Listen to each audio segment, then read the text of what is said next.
Hi everyone, what's up guys? Today I realized that being gymnast or gym enthusiast, doing the workout in the gym, I found out that there's something lacking if we do different exercises in the gym because in the gym we're just doing heavy weights, swimming, yoga, or dancing, whatever. But what is lacking here is that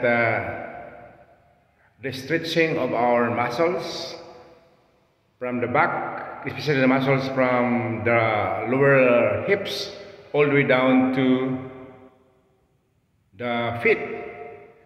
The stretching muscles, guys, is so important to make our exercise balanced, something like that. Because without stretching our muscles, our body exercise is something lacking, and we need that stretching of muscles throughout our body. Okay, so that's the best one that we think to do.